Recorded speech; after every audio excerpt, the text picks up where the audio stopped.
ನಮಸ್ಕಾರ ಸ್ನೇಹಿತರೆ. ಶಿವನಿಗೆ ಹಾಲು, ನೀರು, ಜೇನು, ಹೂವು ಹೀಗೆ ಅನೇಕ ವಸ್ತುಗಳನ್ನು ಅರ್ಪಿಸುತ್ತೇವೆ. ಆದರೆ ಅವುಗಳಿಗಿಂತಲೂ ಬಿಲ್ವಪತ್ರೆಗೆ ವಿಶೇಷ ಸ್ಥಾನವಿದೆ. ಹಾಗಾದರೆ ಬಿಲ್ವಪತ್ರೆ ಯಾಕೆ ಶಿವನಿಗೆ ಅಷ್ಟು ಪ್ರಿಯ? ಇದರ ಹಿಂದೆ ಇರುವ ಆಧ್ಯಾತ್ಮಿಕ ರಹಸ್ಯವೇನು? ಇಂದು ಅದನ್ನು ಸರಳವಾಗಿ ತಿಳಿದುಕೊಳ್ಳೋಣ ಬನ್ನಿ. ಸ್ನೇಹಿತರೆ, ಬಿಲ್ವಪತ್ರೆಯನ್ನು ಸಾಮಾನ್ಯ ಎಲೆ ಎಂದು ಭಾವಿಸಬಾರದು. ಇದು ಹಿಂದೂ ಧರ್ಮದಲ್ಲಿ ಇದನ್ನು ಅತ್ಯಂತ ಪವಿತ್ರವಾದ ಎಲೆ ಎಂದು ಪರಿಗಣಿಸಲಾಗಿದೆ. ಪುರಾಣಗಳಲ್ಲಿ ಬಿಲ್ವ ವೃಕ್ಷವು ದೈವಿಕ ಮರ ಎಂದು ಉಲ್ಲೇಖಿಸಲಾಗಿದೆ. ಈ ಮರದ ಪ್ರತಿಯೊಂದು ಭಾಗವೂ ಪವಿತ್ರವೆಂದು ನಂಬಲಾಗಿದೆ. ಬಿಲ್ವಪತ್ರೆಯ 3 ಎಲೆಗಳು ಕೇವಲ ಒಂದು ಆಕಾರವಲ್ಲ, ಅವು ಶಿವನ 3 ಕಣ್ಣುಗಳನ್ನು ಸೂಚಿಸುತ್ತವೆ ಎಂದು ಹೇಳಲಾಗುತ್ತದೆ. ಮತ್ತೊಂದು ನಂಬಿಕೆಯ ಪ್ರಕಾರ ಅವು ಸೃಷ್ಟಿ, ಸ್ಥಿತಿ ಮತ್ತು ಲಯ ಎಂಬ 3 ಶಕ್ತಿಗಳ ಸಂಕೇತವೂ ಆಗಿವೆ. ಸ್ನೇಹಿತರೆ, ಇನ್ನೊಂದು ವಿವರಣೆಯಲ್ಲಿ ಸತ್ವ, ರಜಸ್ ಮತ್ತು ತಮಸ್ ಎಂಬ 3 ಗುಣಗಳನ್ನು ಸೂಚಿಸುತ್ತವೆ ಎಂದು ಹೇಳಲಾಗುತ್ತದೆ.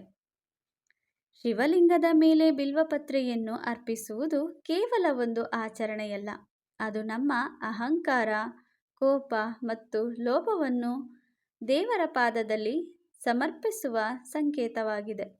ಶುದ್ಧ ಮನಸ್ಸಿನಿಂದ ಒಂದು ಬಿಲ್ವಪತ್ರೆಯನ್ನು ಅರ್ಪಿಸಿದರೂ ಶಿವನು ಪ್ರಸನ್ನನಾಗುತ್ತಾನೆ ಎಂದು ಭಕ್ತರು ನಂಬುತ್ತಾರೆ. ಪುರಾಣಗಳಲ್ಲಿ ಒಂದು ಸುಂದರವಾದ ಕಥೆಯಿದೆ. ಏನು ಗೊತ್ತಾ? ಒಬ್ಬ ಬೇಟೆಗಾರನಿಗೆ ತಿಳಿಯದೆ ಶಿವರಾತ್ರಿಯ ರಾತ್ರಿ ಬಿಲ್ವ ಎಲೆಗಳು ಶಿವಲಿಂಗದ ಮೇಲೆ ಬೀಳುತ್ತವೆ. ಅವನು ಉಪವಾಸದಲ್ಲಿಯೇ ಇಡೀ ರಾತ್ರಿ ಜಾಗರಣೆ ಮಾಡುತ್ತಾನೆ.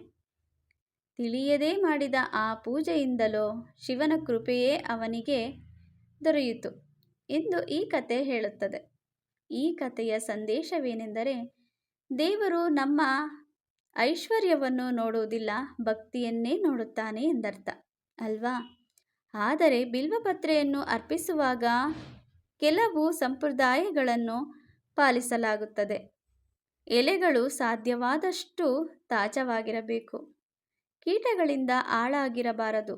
ಭಕ್ತಿಯಿಂದ ಅರ್ಪಿಸುವುದೇ ಮುಖ್ಯ. ಆಚರಣೆಗಿಂತ ಮನಸ್ಸಿನ ಶುದ್ಧತೆಗೆ ಹೆಚ್ಚಿನ ಮಹತ್ವವಿದೆ. ಬಿಲ್ವ ವೃಕ್ಷವನ್ನು ನೆಡುವುದು ಮತ್ತು ಅದರ ಆರೈಕೆ ಮಾಡುವುದು ಕೂಡ ಪುಣ್ಯದ ಕಾರ್ಯವೆಂದು ಪರಿಗಣಿಸಲಾಗಿದೆ. ಆದ್ದರಿಂದ ಅನೇಕ ಶಿವಾಲಯಗಳಲ್ಲಿ ಬಿಲ್ವ ವೃಕ್ಷವನ್ನು ಕಾಣಬಹುದು. ಈ ಚಿಕ್ಕ ಬಿಲ್ಪತ್ರೆ ನಮಗೆ ಒಂದು ದೊಡ್ಡ ಪಾಠ ಕಲಿಸುತ್ತದೆ. ದೇವರನ್ನು ಸಂತೋಷಪಡಿಸಲು ದುಬಾರಿ ಕಾಣಿಕೆಗಳ ಅಗತ್ಯವಿಲ್ಲ. ಪ್ರೀತಿ, ನಂಬಿಕೆ ಮತ್ತು ಶುದ್ಧ ಭಕ್ತಿಯೇ ಸಾಕು. ಹೀಗಾಗಿ ಮುಂದಿನ ಬಾರಿ ನೀವು ಶಿವನ ದರ್ಶನಕ್ಕೆ ಹೋದಾಗ ಒಂದು ಬಿಲ್ವಪತ್ರೆಯನ್ನು ಭಕ್ತಿಯಿಂದ ಅರ್ಪಿಸಿ. ಅದರ ಹಿಂದೆ ಇರುವ ಈ ಸುಂದರವಾದ ಆಧ್ಯಾತ್ಮಿಕ ಸಂದೇಶವನ್ನು ನೆನಪಿಸಿಕೊಳ್ಳಿ. ಸರಿನಾ ಸ್ನೇಹಿತರೆ? ಈ ಮಾಹಿತಿ ನಿಮಗೆ ಇಷ್ಟವಾದರೆ ವಿಡಿಯೋಗೆ ಒಂದು ಲೈಕ್ ಮಾಡಿ, ನಿಮ್ಮ ಅಭಿಪ್ರಾಯವನ್ನು ಕಮೆಂಟ್ನಲ್ಲಿ ತಿಳಿಸಿ. ಇಂತಹ ಇನ್ನಷ್ಟು ಭಕ್ತಿ ಮತ್ತು ಆಧ್ಯಾತ್ಮಿಕ ವಿಡಿಯೋಗಳಿಗಾಗಿ ನಮ್ಮ ಚಾನಲನ್ನು ಸಬ್ಸ್ಕ್ರೈಬ್ ಮಾಡಿ. ಧನ್ಯವಾದಗಳು. ಶುಭವಾಗಲಿ. ಓಂ ನಮಃ ಶಿವಾಯ.